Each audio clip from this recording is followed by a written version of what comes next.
Thank you for staying with us. We continue here. The Port of Gauteng has released a white paper outlining a 50 billion rand inland logistics development that aims to address South Africa's growing freight transport challenges. The document was published at the start of Transport Month and also highlights the need for urgent action as the country struggles to meet its 2030 freight transport targets. The proposed development, located at the junction of the container rail corridor and the N3, N12 and N17 highways, is intended to ease pressure on the Durban-Gauteng Freight Corridor, which carries the bulk of the country's imports and exports. To talk more about this, we are joined by project developer, that's Francois Nortje. Francois, good to have you on the program this afternoon. Let's make sense of this. We want to start with the overview. What is the Port of Gauteng exactly, and why is it so critical right now?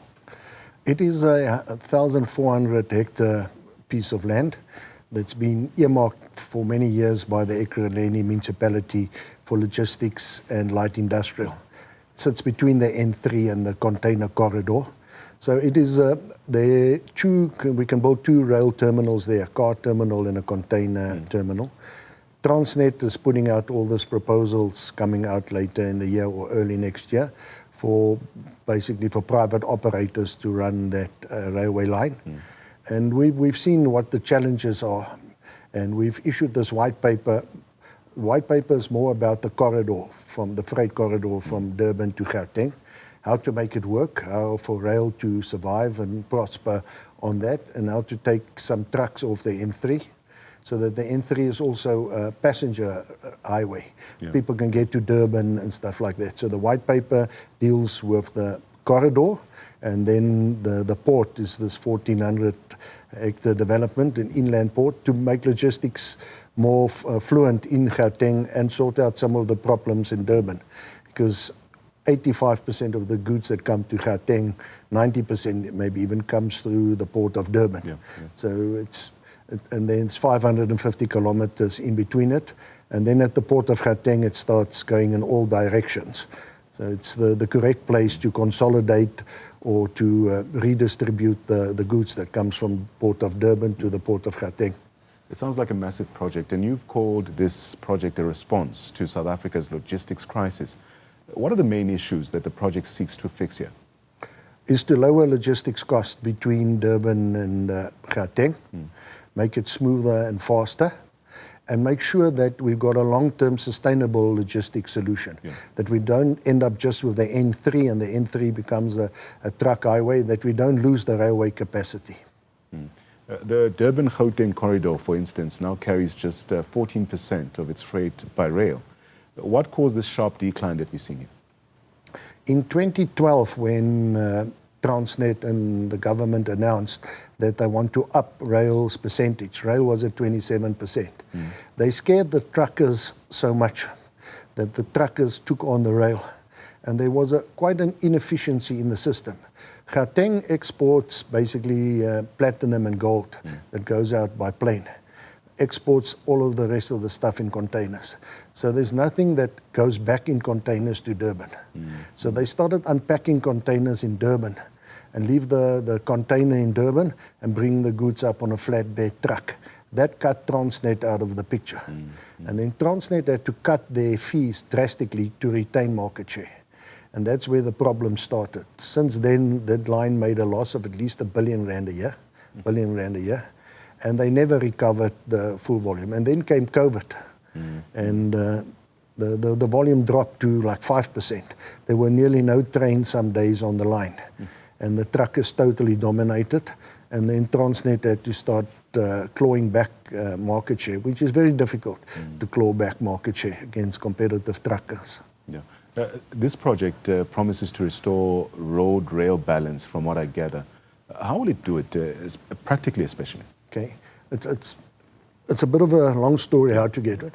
85% of the containers that come into South Africa are 12-meter containers. A normal length truck, which is not an abnormal truck, can only be 22 meters. So you can put a 6-meter and a 12-meter container, then you've hit your maximum length. So you got 15% 6 meters containers, and then you put 15% 12 meters containers. Then the other 70% of the containers has only got one container. So they go into a 16 or 17 meter truck. So that's inefficient. In the meantime, in the world, there's been a development of performance-based standard trucks. Yeah. Australia's got 28,000 of them on the road now. For 5 years, it's been suppressed in South Africa. The government didn't allow the studies to go further, but I believe they've just given permission for it to go further. If you allow performance-based trucks, and there's a whole research about it, Dr. Paul Nortje, that was at the CSR for many years, leads this. Even though the trucks are longer and heavier, they perform better. They make 40% less accidents. They've got less wear and tear on the roads. Now, one of the type of performance-based trucks is a 30-meter truck that can take 2 12-meter containers. So the moment they allow that from the Port of Durban to the Port of Gauteng, you cut down the container trucks already by 40%. Now, they will have a massive efficiency advantage. Now, our proposal is don't let the truck get all that efficiency advantage once you change the law. Because of the change in the law, let the government claw back some of that efficiency by tolling them much more than a normal truck. But normally if you toll trucks too much on the N3, then they go off the road at Howick and they get on at Mooi River, they pass the tolls and that. But because these longer trucks need an abnormal road permit, you can tell him where he can go and where he can't go. So you can force him on the N3. So you can force him there that you collect all these extra tolls. Now, the N3 toll concession is also coming to an end in 2029. We think there's a massive profit in that model. It's a profit-based model. They don't want to open their books. Alta lost the court case to force them to open their books. Now, that two together, if you change in 2029, you change that back to a cost recovery model with a little bit of demand management we'll get to. Plus, you got these extra tolls from the trucks. You will have a nice big cushion in those tolls. You use that, you pay that over to TRIM, Transnet Rail Infrastructure Manager, the entity in Transnet that's going to own the line between Durban and Joburg, so that they can fix that line and subsidize it. Then I think you'll get to 50-50. The aim is to get to 50-50. That's what the National Development Plan in 2012 set out as the aim. Right. So this is a 50 billion rand development. Who's funding it? Where's the money coming from? And are there public-private partnerships involved in this project? No, it will all be private funded, like any normal development. Why we say 50 billion? That is, if it's not even full density development, because 1400 is big. That's basically a Wadeville and an Elro together. There'll be a few million square meters of warehousing. There'll be 2 terminals. There'll be a lot of truck yards, unpacking facilities, packing facilities, and that will at least add up at today's money to a 50 billion rand development, and it will step by step happen by the private sector. You know, the same like people fund shopping centers and office blocks, because logistics is a massive business in the world, and it's just getting bigger and bigger. If you look in California, there's a town called Pomona. It's 20 kilometers by 10 kilometers, just warehousing. Sure. That is like $50 billion just in warehousing there.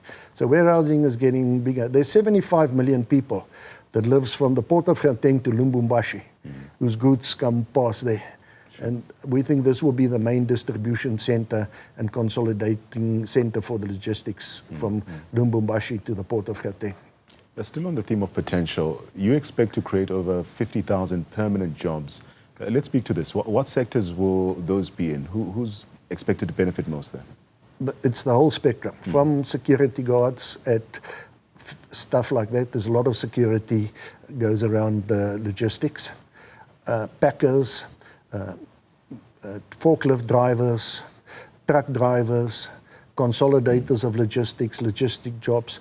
Then there's a lot of admin with it to keep track who must pay, whose good it's a whole spectrum of it.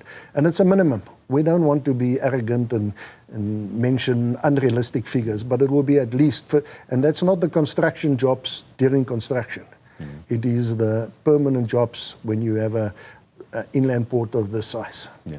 You touched on this earlier, but I want to get more clarity. Let's talk infrastructure. What will be built? Rail alignments, terminals? Are these PBS truck facilities as well? Yeah. There'll be a container terminal built. There'll be a car terminal built. Then there'll be a lot of PBS yards, which companies will own that operate PBS trucks. that because if their permit stops there, they'll have to unpack it from a PBS truck, from 2 containers to 1. So it'll be yards like that. There'll be massive warehousing. And about 500 hectares of the 1,400 hectares are extremely flat land.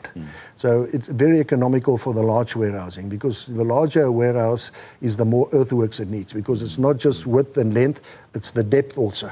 So if you've got a warehouse that are 600 meters long and the land slopes at 3%, there's 18 meters full. Now, if you've got 1% slope, you only got 6 meter full. So it makes large warehousing much cheaper. So we think the really big warehouses will come there.